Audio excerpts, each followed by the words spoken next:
Hi there. I'm just getting messy with watercolour today.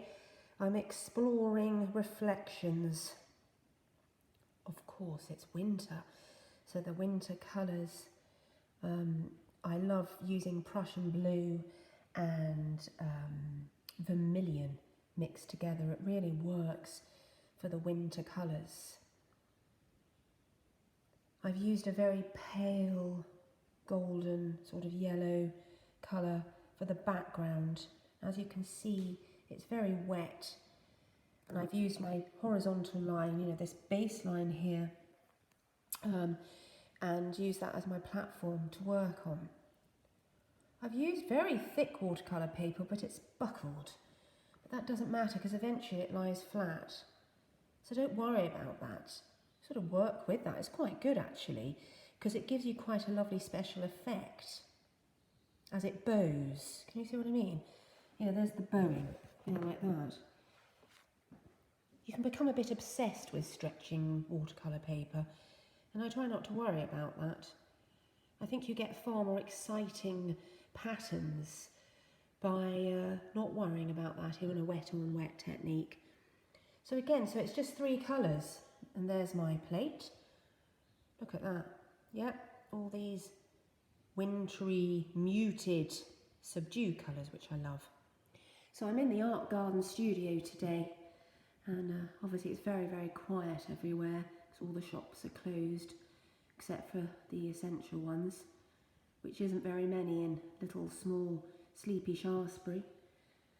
So we're very rural where we are, and incredibly lucky really, because there's loads of walks and things you can do locally. But this place, we haven't opened for quite a long time now, not since the first lockdown. Yeah, well, just before it, I mean, which was back in February. And that's when I was teaching. It was the last time I had a lesson. And it's been a real, quite a life-changing experience, all this, for me as an artist.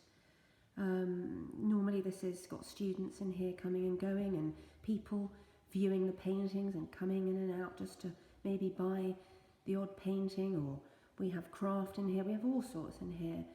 Got Lynn Adams' work, which is my mum's work, that's all her work on that table, and many more pictures going throughout this is the back studio, and then through further on is the main frontage of the gallery, but this is where the art takes place. Yes, this is my messy workstation. Look at that, what a mess. Anyway, but I'm not going to worry about that. I'm just focusing on this and seeing what happens. And what I will probably add to it is I will take my fan brush. You see that? There's my fan brush, okay? And I will start doing some reeds. I sometimes use obviously bamboo brushes, but this time I'm going to take my fan brush, just going to do a little bit now.